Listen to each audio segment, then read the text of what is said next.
New Thought Media Network proudly presents Lindsay Leimbach, Practicing Infinite Possibilities, Fridays at 10 a.m. Mountain Time, 9 a.m. Pacific.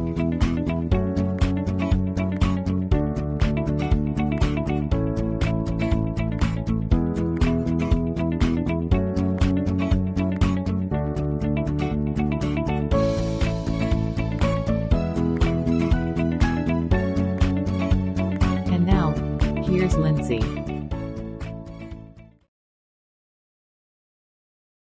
Everybody, welcome to PIP. Thank you for picking PIP today. You're watching on New Thought Media Network, or maybe you're watching on YouTube or Facebook. I just welcome everybody. So what is PIP? Practicing infinite possibilities, knowing that the universe has infinite possibilities. It's like a whole bunch of Play-Doh out there. Oh, I have this little toy I love. Look at this little toy I have. You see that? So if you look, it has these sticks, whatever, and then the holes. This is the way I see it. This is the universe with infinite possibilities. But what do? We get to pick what we get to play with, what we get to create. And how do we do that? By using our mind. But not just our mind. Well, I guess our mind, but not just our thoughts. We always say New Thought Media Network, new thoughts, have infinite possibilities. But those thoughts have to have emotion in with them. They have to be connected, mind and heart, when you do creating, because we all have wild thoughts, right? Don't you have some wild thoughts in this world? I do. But they're just fleeting thoughts. They're just thoughts. They're not me. But when I wake up and I am filled with gratitude and I'm saying and feeling empowered, feeling love, feeling peace, feeling calmness, feeling that in the morning, then my day starts to unfold with all that. And I get to create it. But when you wake up in the morning and you think, oh God, man, another day. How am I going to get through this one?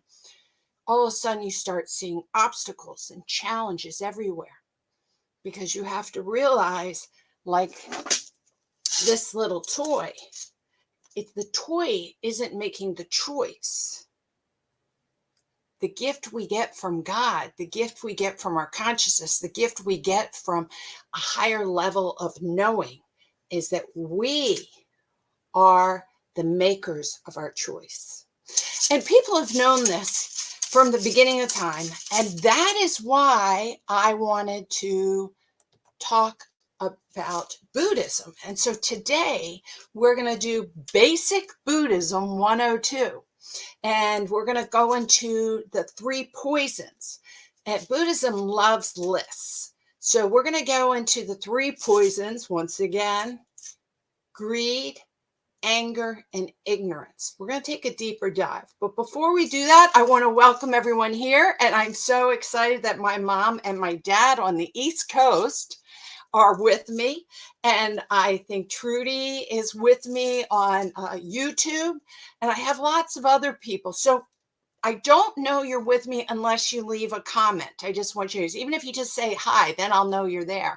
And that's really fun for me. Also, remember, you can always leave comments at other times and as you pass. And remember to like the post. If you're on YouTube, like it there, wherever you are, because that helps the logarithm to say that this is something to be shared. So one thing we practice on PIP is waking up and saying, we're going to see hearts in this world, right? We're going to go and see magnificent. And I look for them. I just say it every day with gratitude and love. The universe is going to give me hearts. And so I've been asking the people, our PIP members, our PIP friends, our PIP family, to do that. And I have gotten some really good ones. So I want to show them to you real quick.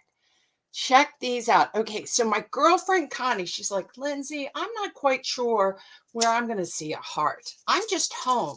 And she was actually watching the show. And she looked down and look what she saw. Look at that. It's a heart in her blanket. Is that the coolest? Do you see it right there? She's like, it's there. It's there. And I was like, she sent it to me. And I said, that is it. See, good is there. Love is there. Peace is there. All that is there. It's our clouding, our filter system that makes us unable to see it. It's not that it isn't there. It's just that we don't have the system up to be able to see it. And we need to do the programming. So then she showed me this other one. Look at this. She's walking and then she sees someone and here they are. They're wearing a heart, right? Is that cool? So that is someone that like at a store. And she's like, can I take a picture of your heart? It's awesome. Yesterday, I want to say that I saw someone wearing a t-shirt and it says, I love every moment.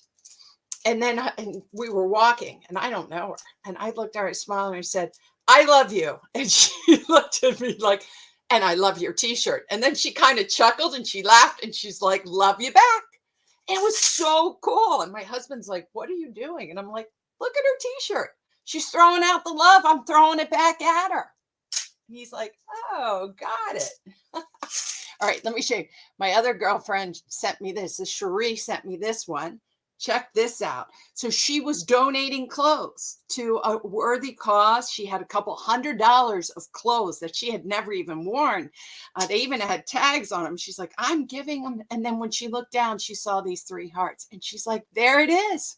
She's getting the love back. She saw it. Look for it. Now, my wonderful brother and his wife are in Bali. Do you see the stick heart? And so they took a picture of that for me. And I said, well, keep looking for hearts. That's an awesome one in Bali. And then check this one out, guys. They're at a restaurant that has an aquarium. Do you see the scuba diver? He's like, Lindsay, you're not going to believe it. He threw us a heart and we got a picture of it. And I told him, look for hearts. This is my brother, who is a colonel in the Marines, and he sees the hearts. So this is so magnificent. Lean into it. Lean into the joy of today. Make the choice. So, oh, Trudy says hi. Oh, thank you, Trudy, for putting, because I know you see me on YouTube. So that's awesome to know that can come up. I really appreciate it, Trudy. Oh, wait, I lost my banners. Okay, wait. All right. Then he sent me this. Now, this is not a heart, but this is a magnificent picture. And it looks like a miracle, which I think it is a miracle. I think we have small miracles every day, but we need to see them. So they're in a temple in Bali. And that is my sister-in-law, Katie, who is awesome. And she is walking. It looks like she's walking on water, like about to walk right into the water. Wow. Breathe into that. Breathe into the miracles we have every day. All right. Once I'm showing miracles, I'm going to show another one up here. So some of you guys remember I was in Sacramento on a trip when my son became a police officer. And in the front of Sacramento, this is the courthouse. I mean, it's not the court, it's the Capitol. So in Sacramento, if you go in the front of the Capitol and you're looking to it straight ahead and on your right, go like 3 trees down, they have the most magnificent trees that they've planted that people have been growing for like hundreds of years. And there is this wonderful, I call bear hugging tree. So I found this a couple trips ago, and my husband and we were so drawn to this tree.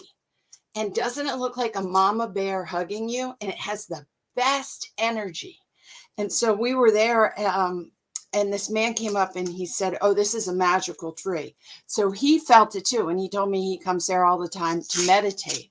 I have another picture. That's my uncle, which I love, Uncle Telly. Here's Uncle Telly and I.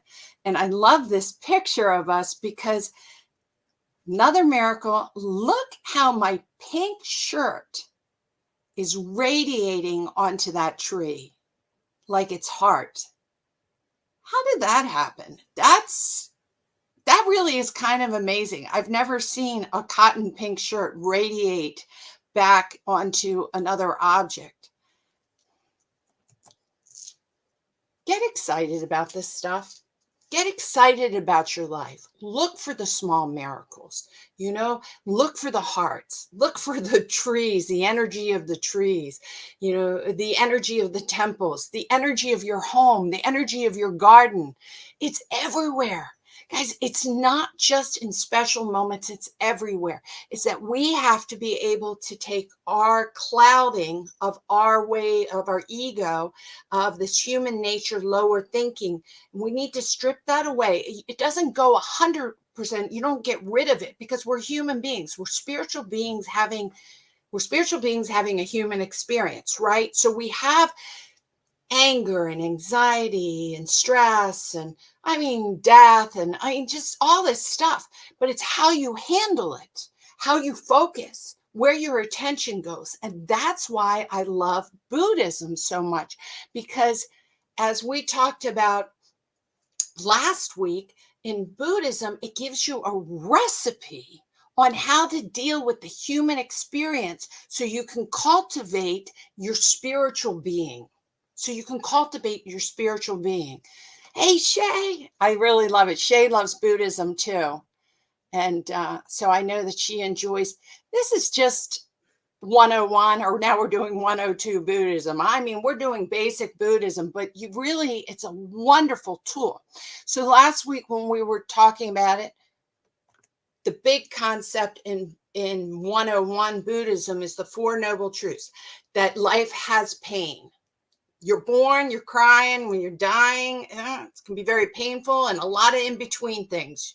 You have children, that's painful. Then they grow up and they leave you, and that's painful. It just goes on and on. You lose your job, whatever it is, a flood comes in, COVID, different things. Life has pain in it. But the reason why, the second noble truth, the reason why we have so much angst and suffering in the pain is because we're wishing it, we're attached to it to be different. I don't want this to happen. I don't want my kids to leave. I don't want to grow old, right? I don't want to pay my taxes. I want my birthday party to be different.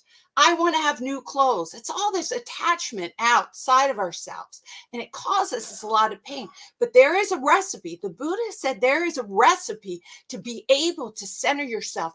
And even though you're having this human experience, you can allow your spiritual being, your Buddha nature, to become enlightened. So how does he say it? The Four Noble Truths. The fourth truth is that there's an eightfold path. And the word right, be careful with that. He doesn't mean the judgment of right. He means just the correction in the view. So the correction to view things correctly. And when he means that, he means the Four Noble Truths, that there is suffering. Don't deny it. But then you have to face it. And then you have to deal with it. And then you can go and take a path to allow yourself to suffer less and enjoy more. So right view, right intention. What's your intention in your action? Right speech, right action, right livelihood, right effort, right mindfulness. And number 8, right concentration. Right concentration is the ability of meditation, to be able to focus, to calm that mind. To right concentration, also, we talked about this about 2 episodes ago. All that is in episode 48, Buddhism 101. When in 47, we talked about taking a knee and drinking water. If you think about it, taking a knee and drinking water is exactly the same as this. It's right effort. You need to stop and make that sacred pause. Have right concentration. Become mindful. Make sure that the effort that you're putting into something is actually helping yourself. So like in an airplane, you put on your own oxygen mask when there's a problem, so then you can help others. Now, it's not that you put on your oxygen mask and say, nobody else do it, or I don't care. You definitely put on your oxygen mask to help you. But then from there, you help others. That's right intention. See how that all works? Right intention, right speech, right action. All right. So today, there were so many different things. I put up so many different things I wanted to teach you, and I realized I'm just going to talk about the three poisons. Okay. The three poisons. They are, well, if you looked them up on Google, and there's lots and lots of sacred texts on them and books, and look them up. There's just lots of things. But to contemplate them, in Buddhism, the three poisons are greed, anger, and ignorance. Greed, anger, and ignorance. And they're saying that when you act in greed, anger, or ignorance, then you will cause yourself a ton of suffering. But that's kind of like really big. So let's get it down here. I have this written up. There's different ways to look at it. Nothing is exactly the way it is. We get lost in the vocabulary. I don't want you to get lost in the vocabulary. So the three basic attitudes are for me, against me, I don't care. Think about that. For me, that's greed. For me. It's everything's for me. This party's for me, right? This day is for me. The weather is for me. It's raining and I don't like it raining. I want it to be sunny. It's for me. It's that ego that comes in and grabs you. That's what they mean by the greed, okay? Against me, right? Victim attitude, against me. That's repelling. Everything, I don't like it. That's where hate and anger and all that comes in. So the Buddha said the three poisons is if you have the attitude for me, against me, and then ignorance can be taken a couple different ways. Like, don't get lost in just the one word you think of it as. Ignorance can also mean I don't care. And let's take a deeper now. I don't care. As long as I'm happy. Doesn't matter. I got my blinders on, right? I'm going to be ignorant to the world. Who cares if I'm having my gas guzzler car? You know, who cares if I litter? Who cares? I don't care. It doesn't bother me. That's ignorance. That's putting your phone. Who cares if no one agrees with me? I'm sticking to this and I know I'm right. So let's take that a little step further. Okay, let's see. Okay. For me. Now, you have to remember that Buddha put this information out 4,000 years ago. I think it was like 2,000 years before Christ. I mean, we're talking about a long time ago. And he did this by sitting and meditating, and it all arose. But if you see this in psychology, it's very obvious. Right now, we prove it in science all the time. So the for me, or the greed that I was talking about, a lot of times they say it's greed, anger, and ignorance. Well, what do they mean by greed? Because in our society, greed really quite often goes right to money. Okay. But I don't want you to think of it as money. I want more money. Yeah, that is greedy. But it's really when you're leading with passion. Now, we get caught in that word, passion, because I do believe that you should execute and live your life with passion. But what they mean is more like lust. When you get blinded that you have to have things your way, when you have attachment. So once again, this is why we have to be careful. We read different things from the Bible and different translations in Buddhism, and the words get all kind of mixed up. So you have to, and mindfully, remember mindfulness is one of the Eightfold Path, is take the information and observe it and try to see it from different people's point of view or different definitions. Don't get lost in it. So the greed is what they're saying is when you have attachment and you want more. Wanting more, want more money, more sex appeal, right? More power in your job, more control over other people. That feeling, that control, wanting and attached that it needs to be my way or the highway. And it's that feeling that you give yourself, like that dopamine rush. I'm going to buy a sweater on Amazon and it makes me feel good. And so I give myself that dopamine rush. And then you do that habit and it goes, oh, that felt good. And then you do it again. And then you do it again. And what you're doing is having an addiction to shopping, right? It's when you are not really observing your own behavior and when you're going out and just trying to get yourself little dopamine rushes, right? If I control them, if I'm attached to money, I'm going to eat more, all that. So that's kind of what he's talking about. You got to be careful, the Buddha said, of this attachment of wanting more so it makes you feel good. And now in science, we know what it means is it gives you a dopamine rush and you get addicted to it. And that's exactly what happens with cocaine and fentanyl and all that kind of stuff, or sex addiction or gamble addiction. You know, those are all attachments to that rush. And once you get used to it, then you want more and you want more and more. And Buddha said that the whole for me attitude is a poison. Be very, very careful and very, very mindful that you're having that. So what do you do to balance that out?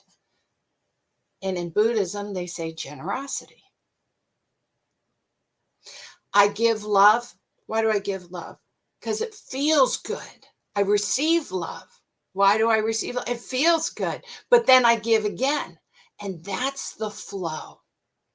That's the flow that we always talk about. We want to be in that flow. The one poison that you can work most with to become enlightened, because everyone has it, is this one. Everybody has wanting the dopamine and wanting to feel good. But if you can acknowledge that in a mindful way, that yes, this is what I'm doing, and you put it into this system of giving and receiving and giving and receiving and cultivate generosity.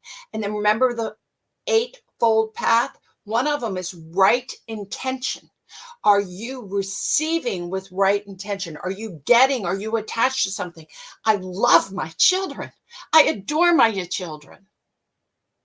But I got to make sure that I don't become over attached and start controlling them. Can I love them and be attached to them at some level, but in a generous way, and give freedom to them too, and give them space?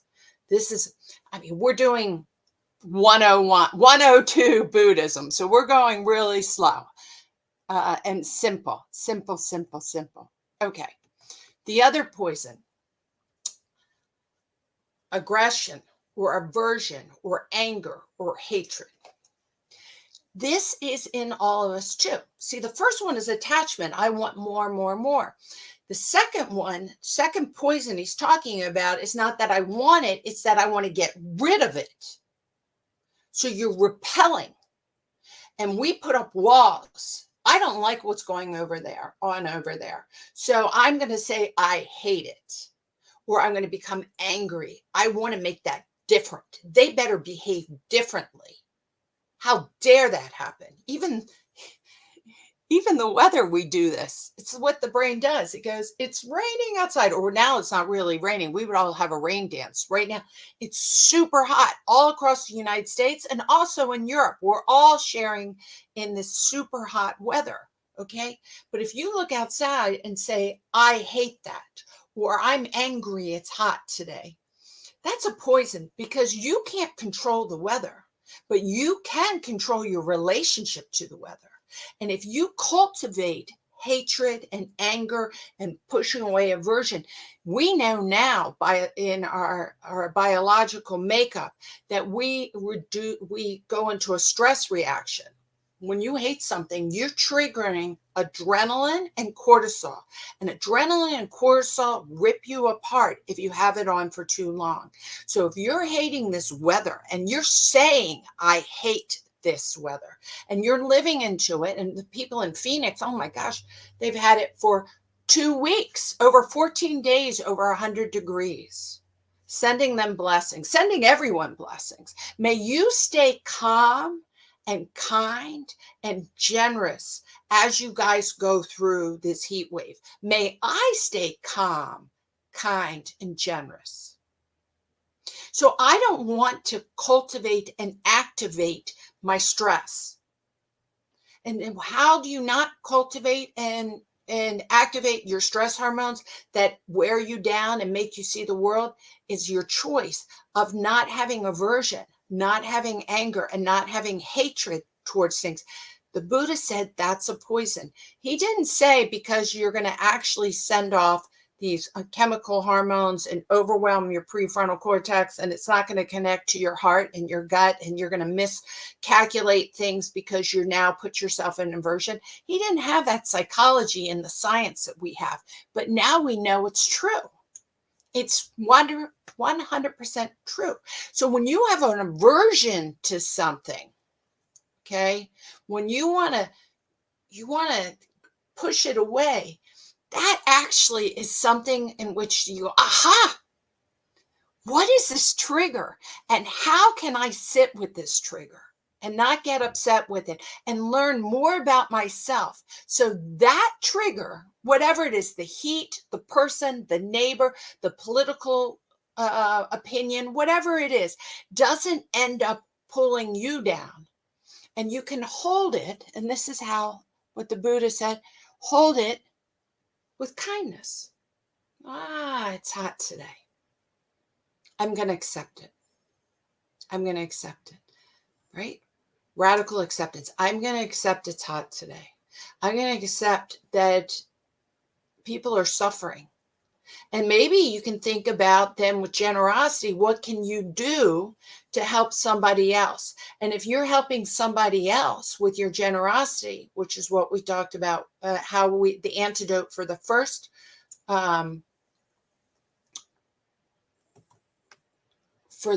poison, then you say, I'm going to take some ice cream or some ice or cold soda over to someone who's alone and hot.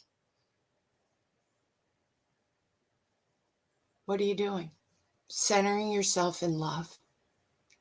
It's your choice. Centering yourself in love. Centering yourself part of something bigger than yourself.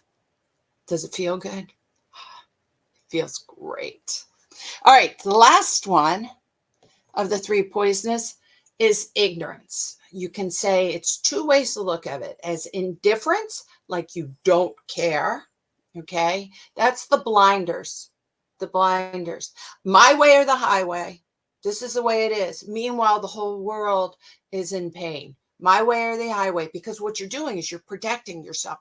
So you have an ignorant eye and you look away. There is a lot of people out there who have done a lot of quoting saying that the worst thing you can do is be ignorant, to not say anything, that you see injustice, that you see pain, and you look away. Now, we don't want to look into the pain with aggression, hatred, or anger. Remember, we want to look into the pain to see if we can help with generosity and kindness to help solve the problem. We want to use the antidotes of kindness and generosity.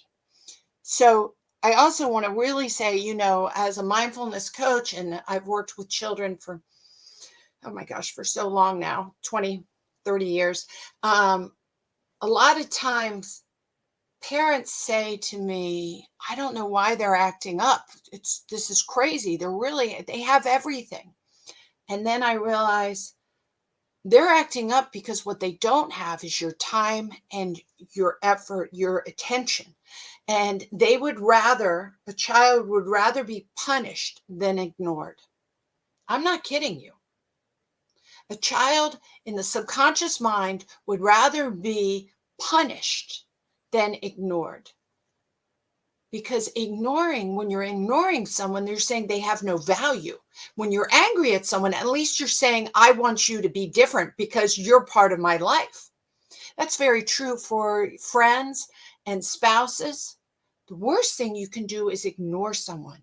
That loneliness, that feeling isolated, bringing the belief, I'm not even worthy of you being mad at me. Indifference will definitely kill and suffocate the inner self. Don't ignore yourself either when it comes to it. Don't ignore yourself either. Build wisdom. Now, that's the antidote for ignorance, is knowledge, getting more information. But this is the word I want you guys to hold on to: asking questions. What is really the antidote of ignorance is curiosity. Now, with curiosity, you'll get wisdom. So the Buddha said wisdom, I'm saying curiosity. Okay. And that is so important. So when you don't know something, and maybe aversion comes up, the repelling, or maybe the attachment comes up, and you realize that you're doing things in this habitual way, that you're getting dopamine, but it's not serving you. Go to curiosity. Why are you doing this? If a kid is upset with his parents and he's acting out, don't punish him and then isolate him. He's already feeling isolated. Yes, you do have to correct behavior. You have to role model the behavior too, but ask questions, lean into the curiosity. If your husband or your spouse, your wife, or your significant other is upset with you, don't get upset with them. That doesn't change anything. Go in with curiosity. Why? What's going on? What is the root cause? Often, actually all the time, if you go to the root cause of anything in the human being, is fear. Now, it comes out as frustration, overwhelmed, sadness, anger, greed. All that can be rooted back to fear. But dive in there. Get curious. Get curious. Okay, I'm really enjoying talking about Buddhism. So next, I'm going to do a 103. Now, next week, I'm actually going to be on vacation. And so we're going to have the best of repeat. We're going to try it. We tried it last time I was on vacation, and it ran on a Saturday instead of a Sunday. But we're going to see if we can get it to run on the right day. And then I'll be back at the last Friday in July.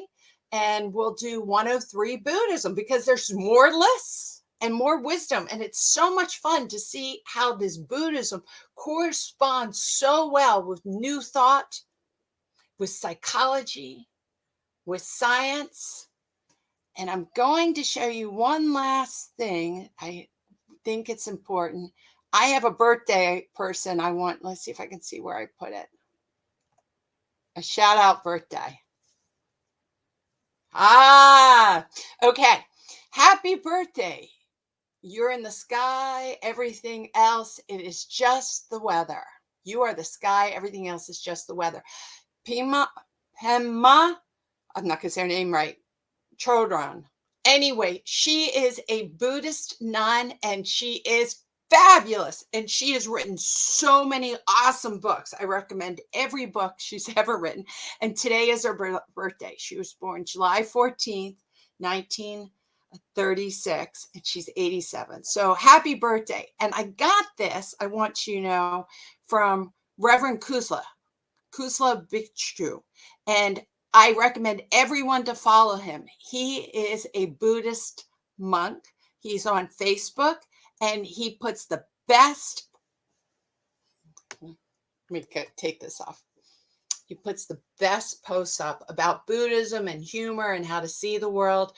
He has like over, I think 30,000, almost 30,000 followers just on. You can also look him up on the internet. He has a massive website, YouTube, podcast, and so does she. Both of them are fabulous. So if you want to learn more about Buddhism, I would lean into both of them. And of course, the Dalai Lama, Thich Nhat Hanh, all of them are terrific. So thank you for showing up and being here. I really appreciate it. We'll be back next week. And I want to thank New Thought Media Network for having this ability so we can share the wisdom, share this information, pass it on, and keep sending me hearts. And if you see even things other that are very magical, like my bear tree or my sister-in-law walking into the water, send me those pictures. They're fun to share. They just are. Remember, if you want to donate to New Thought Media, it's a nonprofit organization, and they would love donations. Blessings and love to everyone. I'll see you guys again Check out the 102 again 101 of Buddhism. It's more about the Four Noble Truths and the Eightfold Path. This is ignorance. And next time we're going to do the 5 precepts. Talk to you later.